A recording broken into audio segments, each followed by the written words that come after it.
आपके हाथ का चित्र संख्या 7 में मैं देख रहा हूँ, जिसमें आपका जीवन रेखा, मस्तिष्क रेखा अलग अलग है। हृदय रेखा जैसे होना चाहिए स्वतः वैसे ही है। जीवन रेखा मस्तिष्क रेखा अलग होने से डिस्टेंस जितना ज़्यादा दूरी बनता है उतना ही उसके जीवन में कठिनाइयाँ बढ़ने लगती है। जैसे जैसे उम्र बढ़ता है वैसे वैसे उसके जीवन में परेशानियाँ, दूरियाँ बढ़ती है। जैसे शुरुआती जीवन में लें तो माता का जन्म के समय में कष्ट में अधिक होती है, पिता भी परेशान रहते हैं। पिता के लिए वैसे तो आप भाग्यशाली हैं, क्योंकि आपका बृहस्पति का जो उंगली है वो लंबा लिए हुए है। बृहस्पति के हिसाब से कर्क राशि माता के लिए होता है, जिससे सरकारी क्षेत्रों से लाभ भी हो सकता है, अन्य क्षेत्रों से लाभ का मालिक बन सकते हैं, अस्थायी संपत्ति का मालिक बन सकते हैं। पिता के घर में सूर्य आ रहा है, स्वामी सूर्य है, इसलिए पिता तो भाग्यशाली होते हैं, लेकिन जो जातक होते हैं उस जातक के लिए दूरियां बढ़ना शुरू हो जाती है। जैसे 13 अंक का मतलब होता है कर्क राशि, तो आपका एक दो अंक जो है कर्क राशि में गया हुआ है। मूल्यांक के अनुसार चलें तो आप मिथुन राशि में जन्म लिए हुए हैं। मिथुन राशि वाले हमेशा भौतिक सुखों के लिए लालायित होते हैं। उन्हें हर समय सजना धजना और भौतिक सुखों में, जैसे घरेलू में हर चीज़ उन्हें चाहिए, उनके मुताबिक नहीं मिलने से उनको बार बार हमेशा गुस्सा आ जाता है।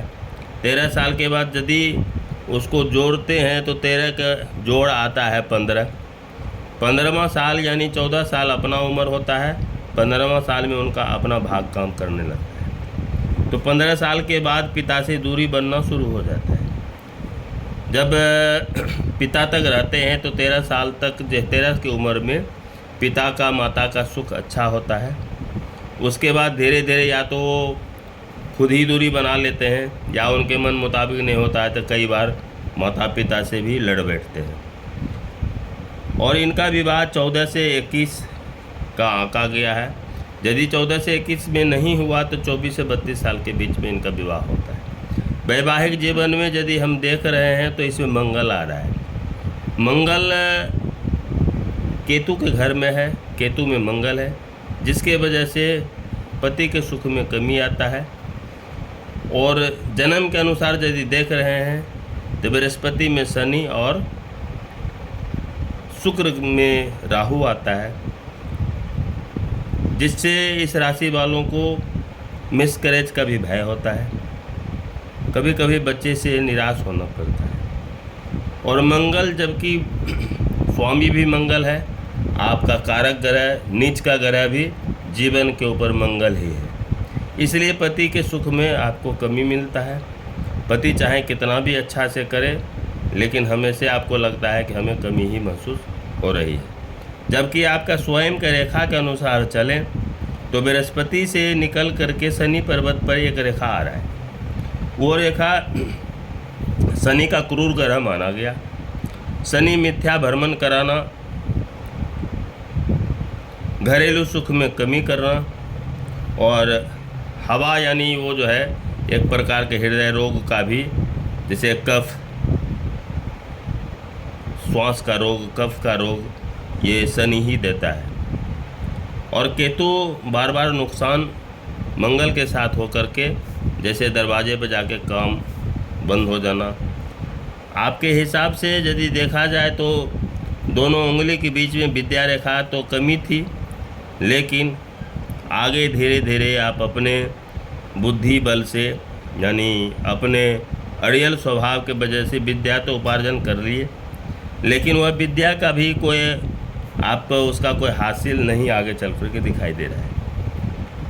क्योंकि ये दूरी अपने आप में ही मायने रखता है। आयु को तो बल देता है, लेकिन कई बार आपको ऐसी ये इच्छा जागृत हो जाती है कि ऐसे लाइफ से क्या लाभ। बार बार जो है आप परिवर्तन चाहते हैं। जबकि तुला राशि के हिसाब से देखा जाए तो तुला राशि वालों को या तो पिता से दूरी बन जाता है और नहीं तो पिता रहते हुए भी पिता का सुख में कमी होता है। या तो वो सुख लेना नहीं चाहते या वो देना नहीं चाहते। उनके अनुसार जैसा उनको होना चाहिए वैसा सुख में कमी मिलता है।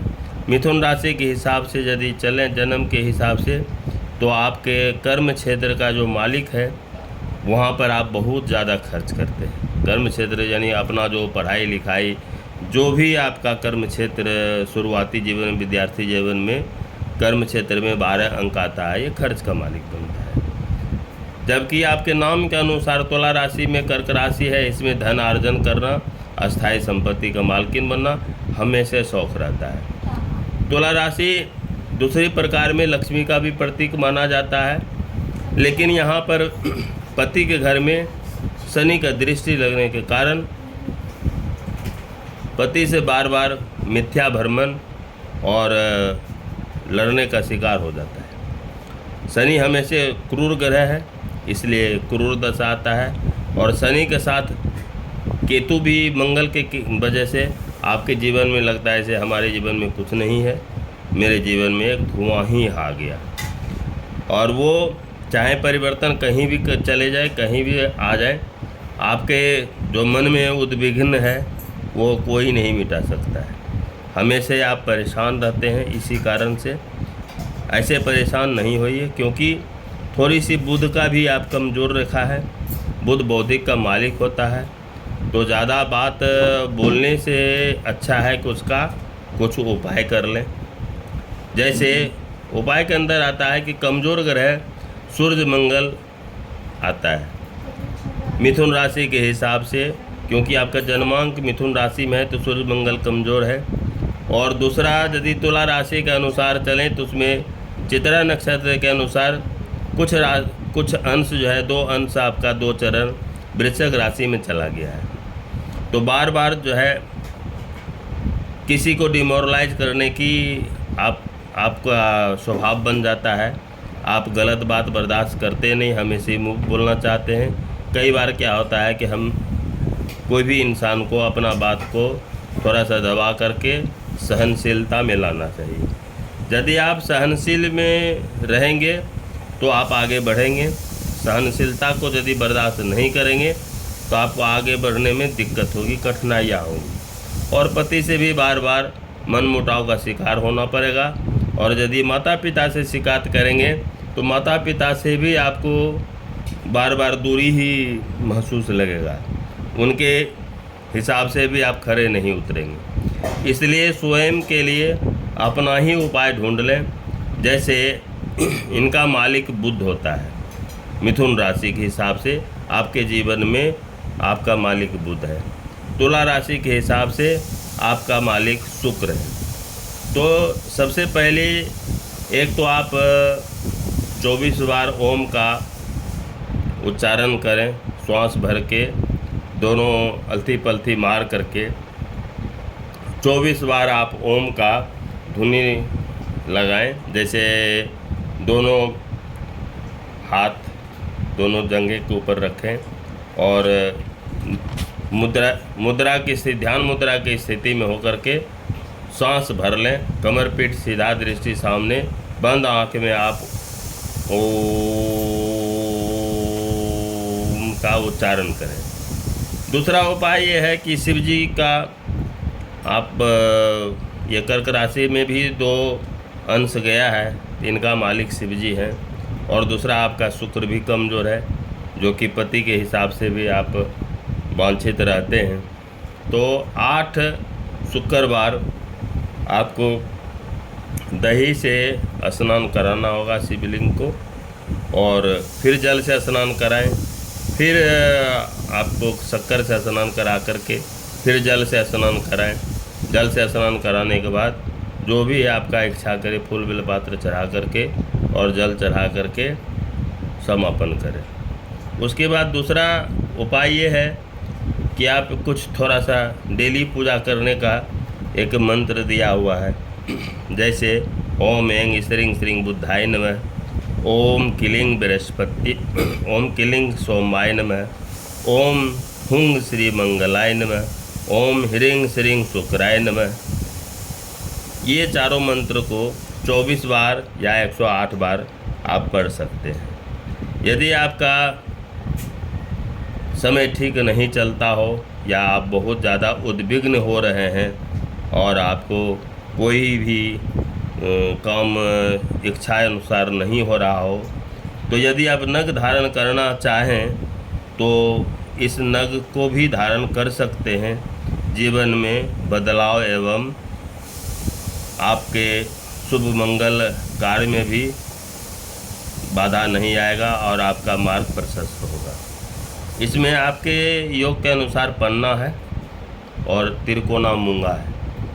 यदि आप तिरकोना मूंगा और पन्ना पहनते हैं तो आपके जीवन में लाभ निश्चय ही होगा और इच्छा के अनुसार आपका फल प्राप्त होगा।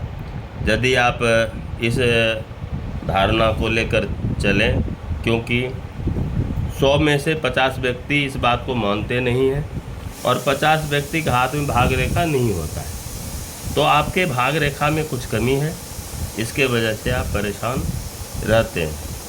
तो कर्म रेखा से अपने भाग रेखा को बनाएं और बदलाव ला सकते हैं। लेकिन जब तक सहनशीलता नहीं होगी तब तक आपके जीवन में लाभ मुश्किल है। इसलिए क्योंकि आपका जो जीवन रेखा मस्तिष्क रेखा जो दूरी है उसके हिसाब से ऐसा ज्योतिष विज्ञान कहते हैं। आगे राम जाने।